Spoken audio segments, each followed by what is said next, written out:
Hey there, my name is Cole Adams, and you are watching the best college basketball podcast out there that covers the entire sport of college basketball, brackets, bubbles, and bid stealers. Now, here are your hosts, Sam Fetterman and Jonathan Lidskin. Season 6, episode 30 of Brackets, Bubbles, and Bid Stealers. I am Sam Fetterman, that is Jonathan Lidskin. Jonathan, how are you doing tonight just after we just did one? Great. We previewed the school I went to. Now we're doing the school you went to. Go to. Well, yeah. And here to join us is Zach Wolf from the Daily Orange. Zach, how are you? I'm good, Sam. How are you? I'm good. Well, I'm good, and I'm ready to talk about Syracuse basketball, something that I haven't done a lot of in the last couple of weeks. But for most of the year, I do talk a lot about Syracuse basketball, and I know you do as well. So the place where everything in Syracuse basketball is going to start this year is with the two returning players, the two returning stars from last year's team, J.J. Starling and Donnie Freeman. We just talked about a team that returned two key players, in Anthony Robinson and Mark Mitchell. This is a little different, as these guys were not proven contributors on a winning team. They were contributors on a team that did not win a lot of games, and they will, but they are the faces of the program right now. I do want to talk about Starling, but I think it's hard to talk about Starling without talking about the point guard addition that Syracuse made in the transfer portal of Nate George. This is going to be a backcourt that's going to look definitely different than it did last year. Jaquan Carlos as a portal addition that I was high on, that Jonathan was high on, just did not work out for Syracuse. They had to shift Starling over to the one for a lot of points once we got later into the year, and it provided some mixed results. Syracuse was very reliant on Starling to get them baskets.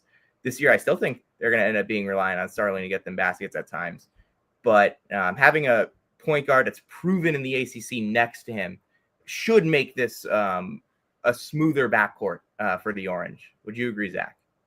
Yeah, I think the biggest focus that we saw throughout the portal was getting power four guys. I guess used to be power five. I mean, last year they went very mid-major heavy, and I was a fan of the Jaquan Carlos addition too. I thought he was going to be good, considering he's just a pure point guard. Something they lacked before when they had Mintz, and they didn't really have that pure point guard. So again, I thought like the Jaquan Carlos transfer would have worked out, and it didn't. And I think they saw a trend with the mid-major guys. Yes, they had some bright spots, like Jair Davis gave some bright spots. Lucas Taylor could knock down a couple shots every once in a while, but I think they really saw that they just needed to go power four and get these proven guys. And I think, again, George is a big addition. Like, I think he led the ACC in assists last season. So, again, it just goes to show you that they're getting proven guys.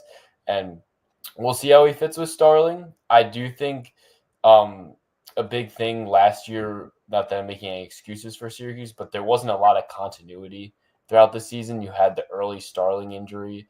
Not that they were playing great basketball before that, but when Starling got injured, when they went to New York and played in Brooklyn against Texas and Texas Tech, those were two pretty competitive games. I mean, a really good Texas Tech team and a pretty decent Texas team.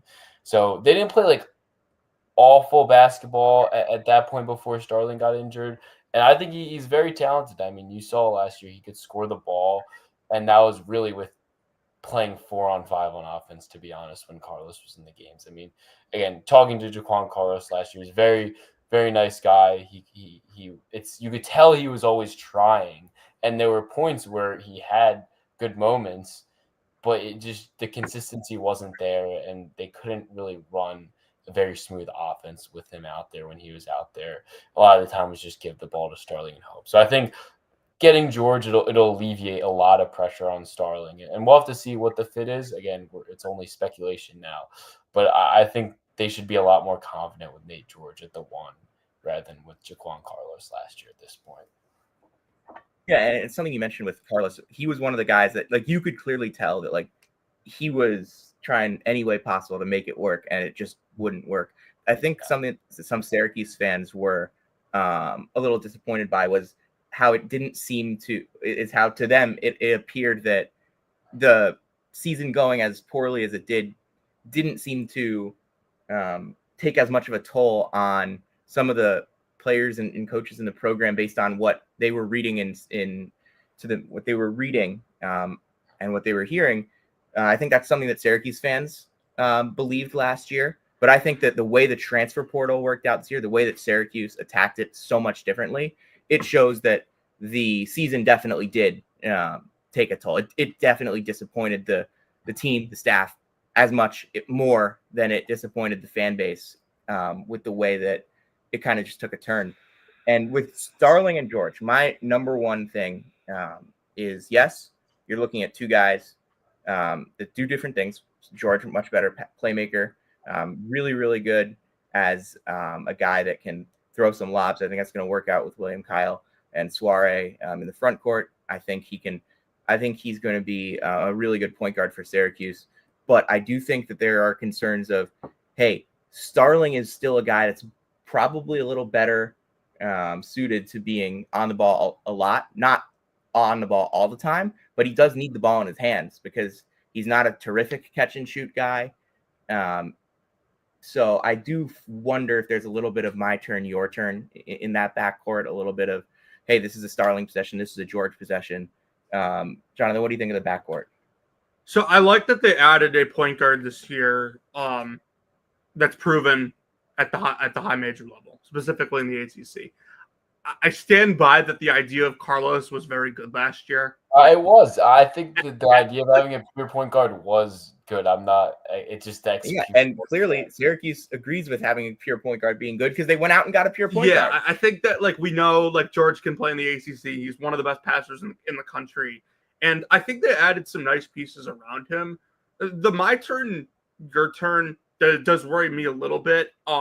Because Starling off the ball is obviously much better on the ball. He's a more efficient player that way. His game caters more to being off the ball, despite what he can create. But the offense, I think, will just be better with Nate George running the show. My questions here are more so on the defensive end. William Kyle, replacing Eddie Lampkin with William Kyle is a huge upgrade. I don't know if it's going to be enough to flip this defense from 152 to competent defense.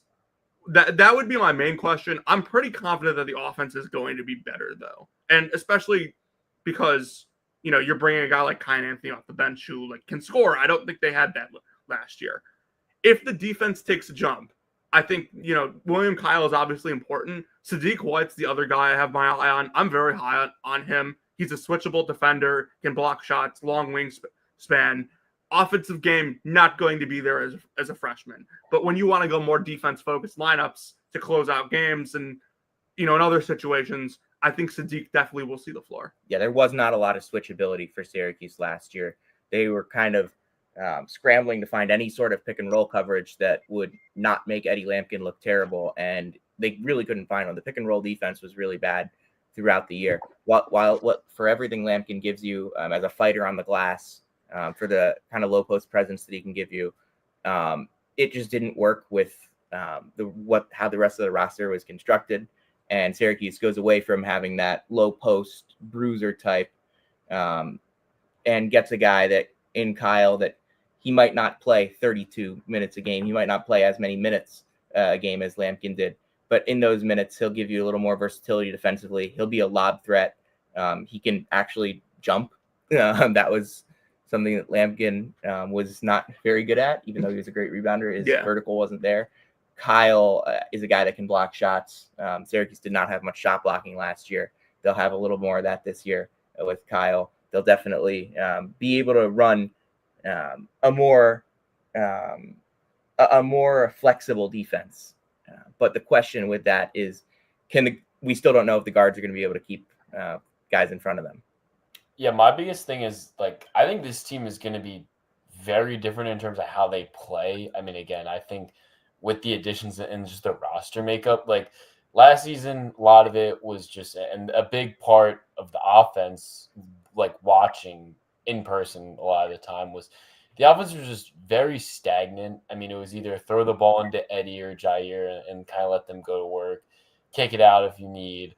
Or it was a JJ Starling ISO. So, I mean, the offense was stagnant. The defense was, horrific. I mean, they let up dribble penetration to anybody, whether it was Albany. I remember Chucky Hepburn absolutely just destroyed them, on a Tuesday game. But the defense was a mess. I do think the defense is going to be better. And like I said, the way this team is constructed is I think they're going to go out and run a little bit more. I think they're going to try and get on the break when you have an athlete like Sadiq White, like we mentioned, Tyler Betsy, another kind of addition in the transfer portal, just like another more wing depth. They didn't really have a lot of wing depth last year. It was like a lot of in between guys, like Chris Bell, like he's a wing, but like he's also not going to offer you much other than just catch and shoot. So I think they wanted versatility. Last year he wasn't even offering that. Yeah, and I think the big thing with this roster is versatility.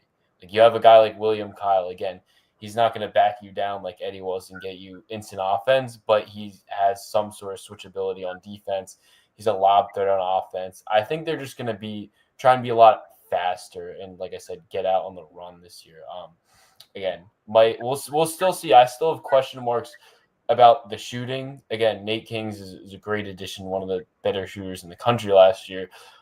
But outside of him, is there a guy where you like point to it and it's like, okay, we're going to rely on that guy to hit threes? And that was a big problem last year too. I mean, like when Chris Bell just went through a monumental struggle last year and he was just wildly inconsistent. And there just wasn't enough guys where you could rely on. You're like, okay, he's shooting a wide open three. He's going to hit that. It was just, there's so much variance game to game. And right now, I think that's my biggest question, or one of my biggest question marks with how the offense is going to work. Like, is there still going to be enough shooting? And that takes me to talking about Donnie Freeman, who, I mean, if he's going to take a step forward this year, the shot has to be a little more consistent. It has to be better. But I don't think that's the only skill and type of thing that needs to improve.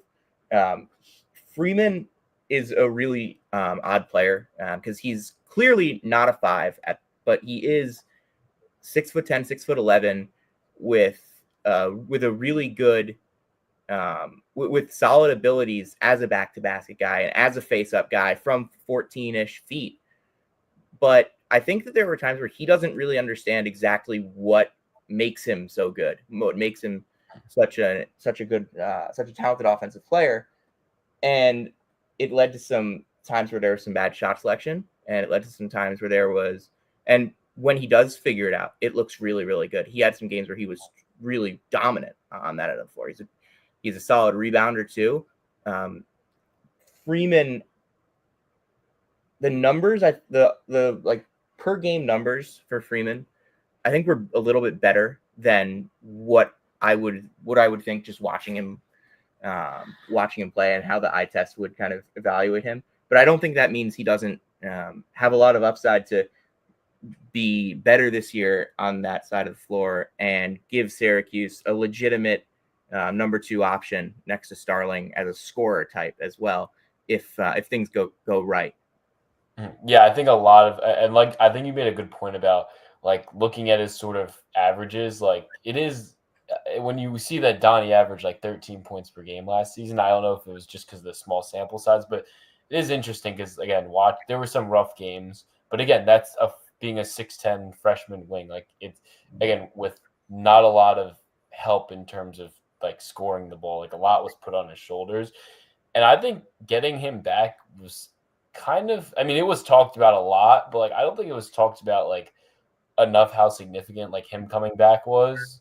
Like for a second season, especially with how the transfer portal works now, like I thought for sure he was either going to test the draft waters or transfer somewhere else. So I think the fact that like Donnie trusted this coaching staff to stay another year is sort of a big deal. And again, they're going to be like, he's going to be a big part of this team, and like how far Syracuse goes this season, a lot of that is going to be contingent on how Donnie Freeman plays and whether he makes that next big step. And whatever that next big step is, we'll see. But I do like the fact that he showed the maturity to come back for another season. A lot of guys would just get out of the program or go to another program for a fresh start. So I do think that's a big part of everything. And we'll see. I mean, like I said, there were flashes last year where you like saw an NBA caliber type guy, like a guy that could be selected on the offensive side.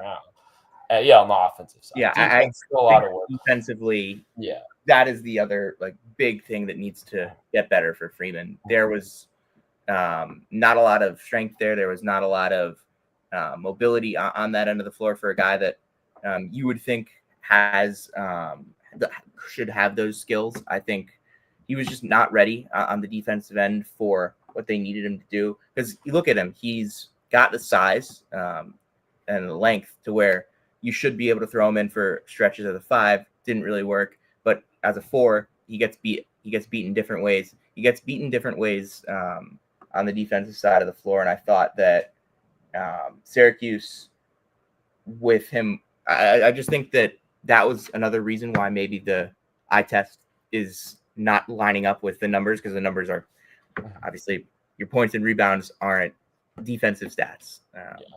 It's also tough when you have, I mean, having, again, as much as Eddie helped them on the offensive end, he on defense was, I mean, just to say he was a train wreck. I mean, he like they couldn't really defend, like, again, dribble penetration. There was no rim protection at all. So again, not that I'm excusing anything for Donnie, but it is a little tough. Donnie's not a great rim protector either at that size, which, I mean, you would hope for a little bit better. But I think that it's more of the micro defensive stuff that is that I'm looking for him to improve, because I don't ever think I'm going to look at Donnie and say that guy is going to be versatile, switchable, and play multiple different pick and roll coverages as a 4 and 5 and defend really well. I just think, hey, maybe the footwork on the perimeter, just a little improvement can make a lot of a difference in terms of maybe now you can actually funnel some guys to the rim because you have a rim protector, or maybe now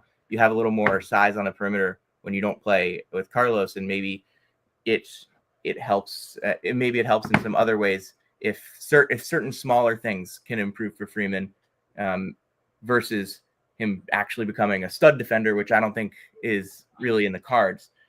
We also haven't really talked much about Sadiq White beyond what Jonathan mentioned.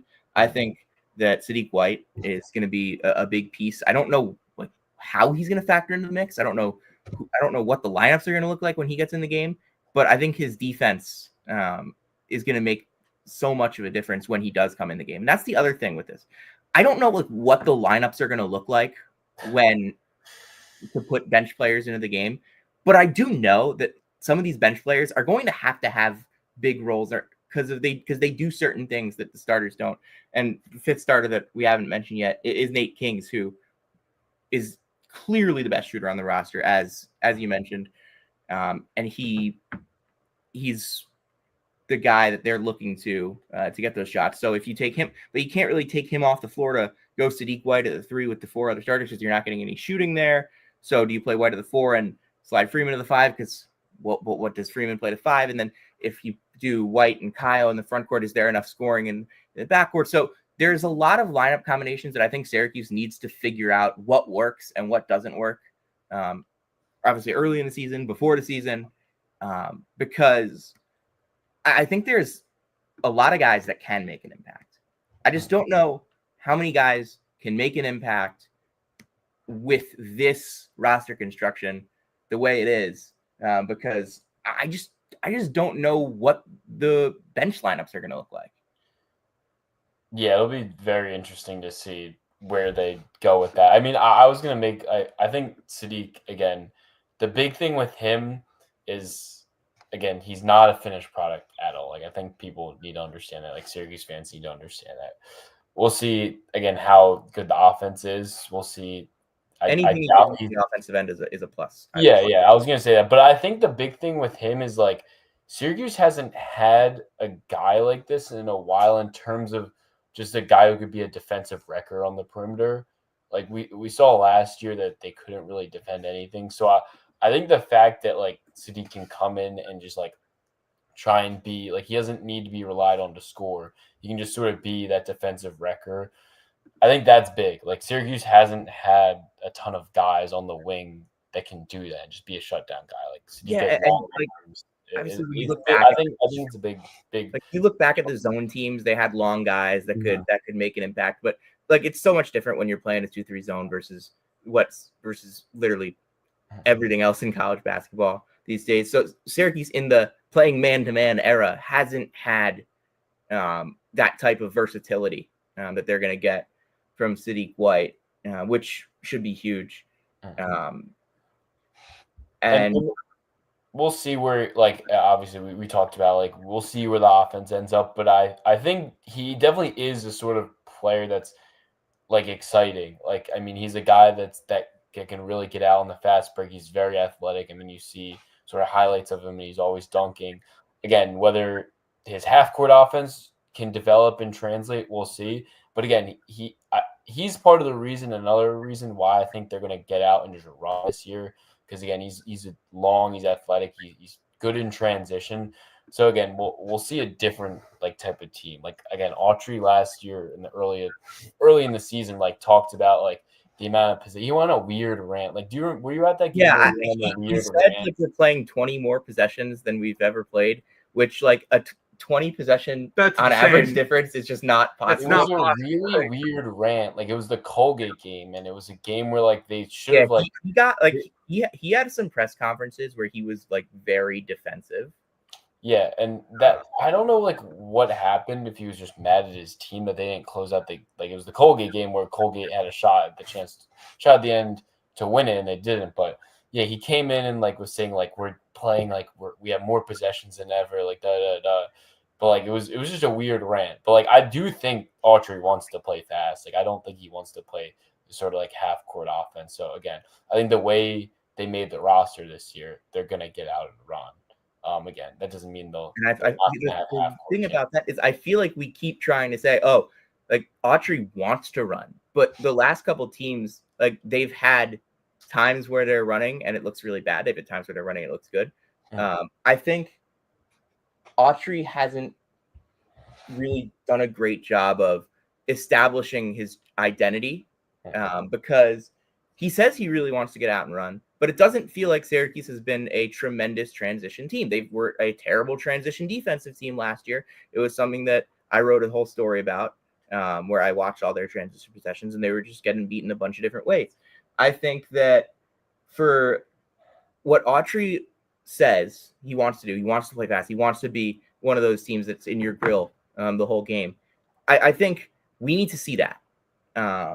And I don't know if this roster is I don't know if this is the best roster he's had. It probably is the best roster he's had. Definitely better than last year's. His first year roster was pretty solid, but there were some clear problems. And I think this year's roster is pretty solid, and there's also some clear questions. I don't think you're ever going to find a roster in college basketball outside of like your top 2-3 teams in the country where you don't have multiple questions and questions that fold into other questions. But I do think that this is it's a huge year for Red Autry, obviously, as the head coach at Syracuse. There were a lot of people online that were not pleased with how last season went. And I think that the way that they attack the portal shows that they know that this is a big season. Getting guys that are proven contributors or just have played at a high major level. But I still think we haven't seen what Red Autry really wants this team to look like. And I think he would say that too. I don't think the last few years is what Red Autry wants this team to look like. I just think, I don't know if Red Autry at this point has shown that he can get what he wants the team to look like put on the floor. And I think that's what every Syracuse fan should be hoping for. They really should be hoping for that because he's described the way he wants to play. It's exciting. And it could win. But that hasn't happened yet. And we'll have to see if this year's team can do it. Jonathan, anything else to add before we go? And we didn't mention much Kyan Anthony. I think there's going to be a lot of eyeballs on Syracuse that don't really understand that Kyan Anthony is not going to step in and immediately take 25 shots a game. He is going to come off the bench, and he is going to have some games where he scores 15 and some games where he doesn't score. All right, Jonathan. Did you guys talk about Tyler Betsy at all? Not really. Might be a better fit for him here. Autry lets his guys play. I'm critical of what he does offensively, but he does let his guys play. And I think that'll be beneficial for Betsy going from an offense at Cincinnati that basically, They ignore offense, to put it lightly. They ignored the fact that they ignored offense too. And as a result, Betsy did not see a ton of important time last year. All right, Jonathan. Yeah. We'll see where he ends up. Again, he's another guy, just a wing guy that I feel like they're just trying to get a lot of wing depth, like lengthier guys rather than guys going to get blown by on the perimeter. And that goes back to kind of what I mentioned with like I'm not exactly sure what the lineups with Betsy in the game look like, but I know that they're going to find a way to get him on the floor. Jonathan, you want to take us home? Yeah, if you came to hear about Tyler Self and where he's working, you came to the right place. If you came to hear about team takeover practice, you came to the right place. If you came to hear about the latest happenings with Caleb Grill, you came to the right place. This has been Season 6, Episode 30 of Brackets, Bubbles, and Bid Stealers, and we'll see you next time.